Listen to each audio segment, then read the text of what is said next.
Good morning, all of you.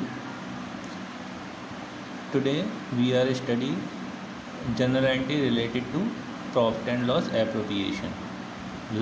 In last video we studied that how to prepare P&L appropriation account. Now in this video we study what entries will be recorded in P&L appropriation account. So general entry that are passed for various items so in the profit and loss appropriation account are as follows. Now first of all we studied debit side entries means debit side में कौन कौन सी entry आती हैं profit and loss appropriation account में। सबसे पहले entry for interest on capital account.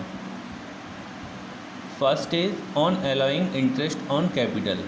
Interest on capital account debit to partner capital account. Interest on capital paid की है हमने, अलाउ की है फर्म ने, और किसको अलाउ कर रहे हैं हम, पार्टनर्स को। सो ये वाली एंट्री पार्टनर कैपिटल अकाउंट में इसकी पोस्टिंग लगेगी। And second, eight the year and interest on capital account को क्लोज किया जाएगा और क्लोजिंग पर जो एंट्री बनेगी वो बनेगी profit and loss appropriation account debit to interest on capital account. ये entry profit and loss appropriation का पार्ट बनती है। Now next is entry for salary और commission payable to partners. Means partner को हमें सैलरी पे करनी है, कमीशन पे करना है, तो फर्स्ट ऑफ ऑल सैलरी और कमीशन अलाउ करने की एंट्री बनेगी। एंट्री बनेगी पार्टनर सैलरी और commission account debit to partners capital account. Means अगर सैलरी है तो सैलरी डेबिट होगी और कमीशन है तो कमीशन डेबिट होगा। ये एंट्री पार्टनर कैपिटल अकाउंट में पोस्ट होगी। एंड नेक्स्ट एंट्री है ऑन क्लोजिंग ऑफ सैलरी और कमीशन अकाउंट। जब सैलरी और कमीशन अकाउंट को हमें क्लोज़ करना होगा तो हम एंट्री बनाएंगे profit and loss appropriation account debit to partner salary account और टू पार्टनर्स कमीशन अकाउंट। ये entry profit and loss appropriation account में पोस्ट होगी। Now next entry, entry for making reserve for partnership firm. Means हमने firm के लिए कोई reserve maintain किया है तो क्या एंट्री बनती है, तो एंट्री बनती है profit and loss appropriation account debit to reserve account. ये रिजर्व कोई सा भी हो सकता है, जनरल रिजर्व हो सकता है, कोई भी रिजर्व हो सकता है। और नरेशन बनेगी बीइंग अमाउंट ऑफ कितने परसेंट हम रिजर्व बना रहे हैं ट्रांसफ़र टू रिजर्व अकाउंट। ये एंट्री P&L एप्रोप्रिएशन अकाउंट में पोस्ट होती है। Next entry, entry for transfer of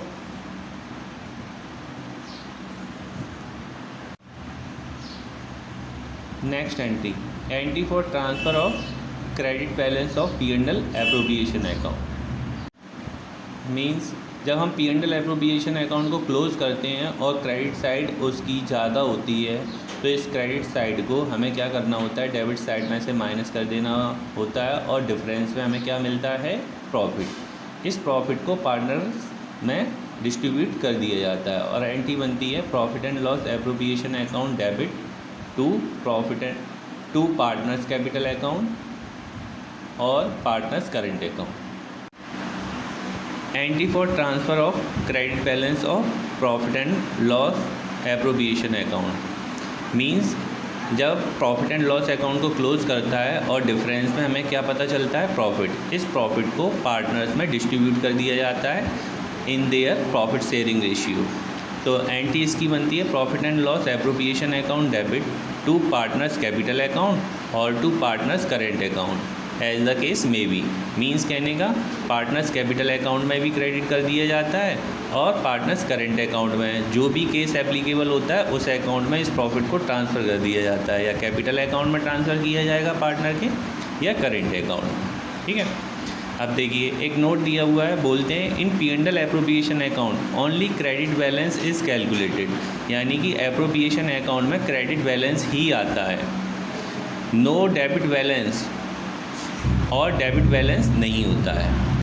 if अगर डेबिट बैलेंस आ भी रहा है तो वो P&L एप्रोप्रिएशन अकाउंट में नहीं कैलकुलेट किया जाता है। अगर डेबिट बैलेंस का केस बनता है तो वो प्रॉफिट एंड लॉस अकाउंट में बनता है, P&L एप्रोप्रिएशन अकाउंट में नहीं बनता है। So credit balance means only profit is transfer to partners capital account. So ये थी डेबिट साइड की सारी entry. Now we learn credit side items means profit and loss appropriation account में credit side में कौन कौन सी पोस्टिंग आती हैं। First of all, entry for transferring profit from P&L account to P&L appropriation account means अगर profit and loss account से profit calculate हुआ है तो उसे P&L एप्रोप्रिएशन अकाउंट में ट्रांसफ़र किया जाता है।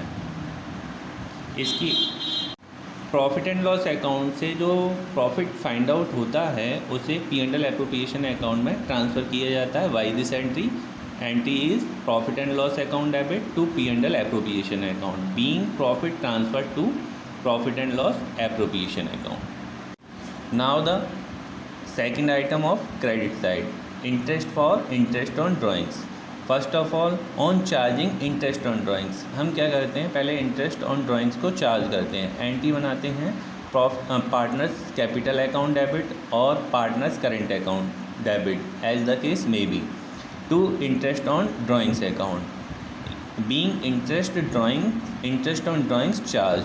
ये तो ये एंट्री इंटरेस्ट ऑन ड्राइंग्स को चार्ज करने की मींस ये पार्टनर्स कैपिटल अकाउंट में आती है या पार्टनर्स करेंट अकाउंट में आती है।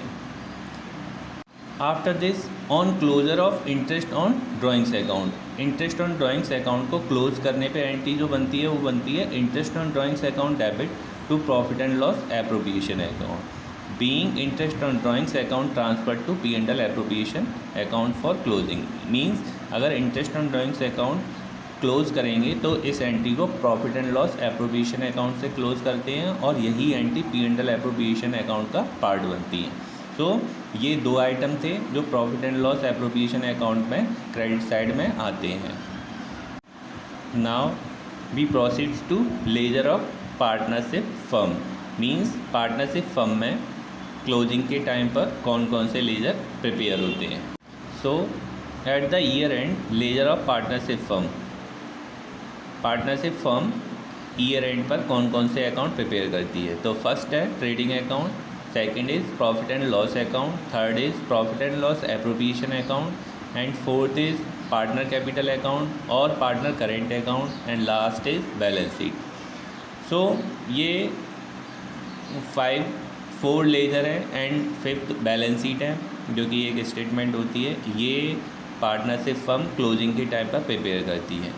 हम जो सीखने वाले हैं इस चैप्टर में ट्रेडिंग अकाउंट और प्रॉफिट एंड लॉस अकाउंट को हम कंसीडर नहीं करेंगे इस चैप्टर में। नोट देखिए, in this chapter trading account and profit and loss account will not be considered. यहाँ पर प्रॉफिट एंड लॉस अकाउंट और ट्रेडिंग अकाउंट को कंसीडर नहीं किया जाएगा इस चैप्टर में। जो आप लर्निंग ऑब्जेक्टिव रहेगा वो रहेगा आपका profit and loss appropriation account, partner capital account, partner current account और बैलेंस शीट। सो ये लेजर हम लर्निंग ऑब्जेक्टिव में रखेंगे। नाउ गाइस, अब हम जो सीखने वाले हैं बहुत ही ज़्यादा मोस्ट इम्पॉर्टेंट टॉपिक है, ये है distinction between charge against profit and appropriation out of profit. इनमें हम डिफरेंस जानने वाले हैं कि distinction between charge against profit and appropriation out of profit. इसमें हम जो डिफरेंस जानने वाले हैं वो ये डिफरेंस ये हैं। इन्हें सीखना बहुत ही इम्पोर्टेंट है, बहुत ही इम्पोर्टेंट टॉपिक है कि चार्ज अगेंस्ट प्रॉफिट क्या होता है, एप्रोप्रिएशन आउट ऑफ प्रॉफिट क्या होता है। कुछ आइटम चार्ज अगेंस्ट प्रॉफिट होते हैं, कुछ item appropriation out of profit होते हैं। जो आइटम एप्रोप्रिएशन वाले होते हैं वही profit and loss appropriation account का पार्ट बनते हैं। तो now we learn difference between charge against profit and appropriation out of profit. First base है हमारा नेचर। चार्ज के अंदर में it indicates expenses to be deducted from P&L profit while